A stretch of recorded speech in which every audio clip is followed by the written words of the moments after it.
안녕하세요. 시민노동법률TV 윤호무사입니다. 제가 노동청 사건을 진행하다가 보면은 여러 유형의 임금체불 사건을 접하는데요. 가장 일반적인 형태의 임금체불 사건은 경영상 이유로 인한 체불들, 예를 들자면 사업주가 돈이 없어서 임금 자체를 아예 체불해버리는 경우고, 그 다음으로 많이 접하는 유형의 사건이 오늘 다루게 될 연장근로수당, 다른 말로 시간의 수당 또는 잔업수당이라고 불리우는 법정재수당 미지급 사건입니다.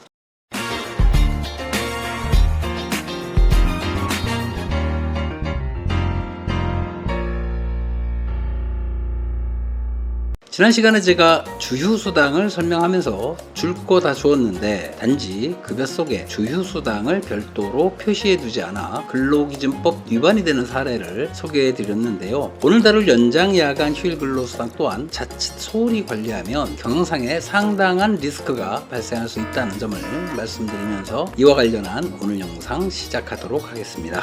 먼저 관련 근로기준법 조문을 보겠습니다. 근로기준법은 제56조에 사용자는 연장근로에 대하여 통상임금의 100분의 50 이상, 야간근로에 대하여 통상임금의 100분의 50 이상, 8시간 이내의 휴일근로에 대하여 통상임금의 100분의 50, 8시간을 초과한 휴일근로에 대하여 통상임금의 100분의 100 이상을 지급하도록 규정되어 있는데, 바로 이 연장 야간 휴일근로에 대한 수당을 다른 말로 법정재수당이라고 합니다. 자, 그럼 법정재수당 중 연장근로수당부터 보겠는데요. 실무에서는 혼용해서 쓰기도 합니다만, 개념적으로 우선은 연장근로수당과 연장근로가산수당을 구분해서 이해해야 하겠습니다. 근로기준법에서는 1일 8시간, 1주 40시간을 법정근로시간으로 정하고 있는데, 이러한 법정근로시간을 초과하여 근로하는 시간이 연장근로시간이고, 이에 대한 수당이 연장근로수당입니다. 그런데 법정근로시간을 초과하여 근무를 하는 경우라면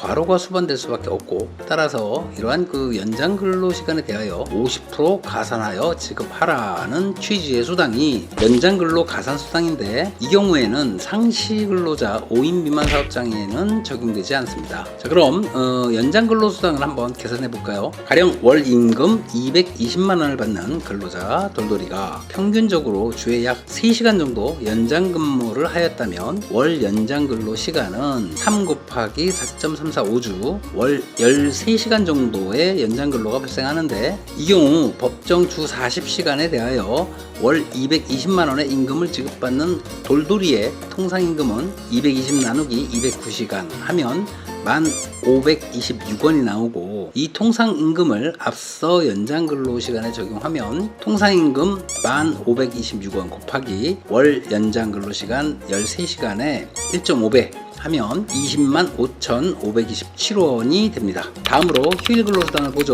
과거 근로기준법상 휴일근로라 함은 주휴일, 근로자의 날에 근무하는 경우에만, 따라서 국경일 등 관공서 공휴일에 근무를 한다 하여도 휴일근로로 보지 않았는데, 최근 근로기준법 개정으로 관공서 공휴일, 즉 달력상 빨간 날에 근무한 경우라면 이를 유급휴일로 보고 수당을 지급하는 것으로 변화가 생겼다는 부분은 지난번 영상에서 이야기를 했던 부분이고요. 이러한 유급휴일 근로에 대하여 2018년 개정법에서는 8시간 이내의 휴일 근로에 대해서는 1.5배, 8시간을 넘는 휴일 근로는 2배로 가산하여 수당을 지급하도록 하였습니다. 자, 이번에는 근로자 돌돌이가 한 달에 1회 일요일날 출근해서 시간 근로를 하였다 가정하고 계산해 보겠습니다. 이 경우 군기법에 따르면 휴일 근로 시간 8시간 이내에 대해서는 1.5배, 8시간 초과 부분에 대하여 2배 가산하라고 했으니, 이리 계산하면 휴일 근로 수당은 147,364원 계산됩니다. 마지막으로 야간 근로 수당을 보겠는데요. 야간 근로 수당을 계산하려면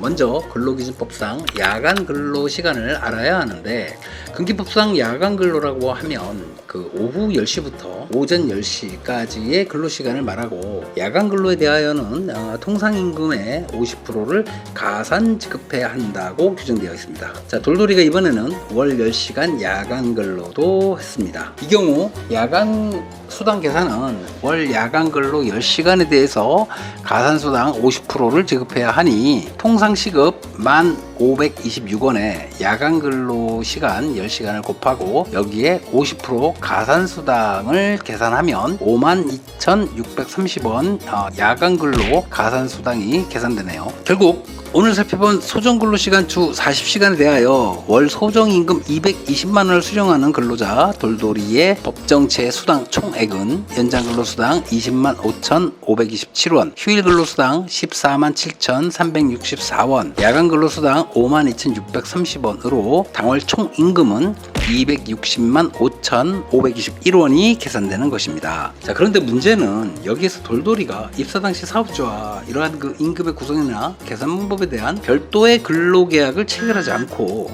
월 220만원 받기로 하고 입사하여 예시한 그 사례와 같이 연장 야간 휴일 근로를 수행한 경우에 발생합니다. 여기서 만약에 사업주가 220만원 외에 별도의 수당을 지급하지 않은 경우라면 매월 40만 5,521원의 임금 체불이 발생했다는 것이고 근속기간이 늘어날수록 미지급 임금은 눈덩이처럼 불어나게 되는 것입니다. 그런데 만약 사업주가 사전에 이러한 부분에 대해서 인지하고 있었다면 연장 야간 휴일 근로 발생 부분을 사전에 고려해서 근로계약서를 작성했을 것이고 이 경우라면 미지급 임금은 발생하지 않겠죠. 자, 이래서 근로계약서 작성이 오히려 사업주 입장에서 더욱 절실하다는 것인데 근데 사실 보면 그 영세한 규모의 사업장일수록 이렇게 급여 구성이나 계산 방법 등을 제대로 구분하지 않고 아예 연장, 야간, 휴일 근로 자체에 대한 개념이 없이 총액 임금 일정액으로 월급을 지급하는 등 주먹구구식 관리가 이루어지는 경우가 상당합니다. 그런데 이러한 급여 관리는 이후 노동관계 법령상 각종 문제를 야기할 수 있고 노무관리 리스크를 증대시키는 요인이 되기 때문에 근로자의 급여 구성이나 연장, 야간, 휴일 근로에 대한 체계적인 관리가 특히 요구된다는 점을 말씀드리면서 오늘 영상 마치도록 하겠습니다. 여러분 감사합니다.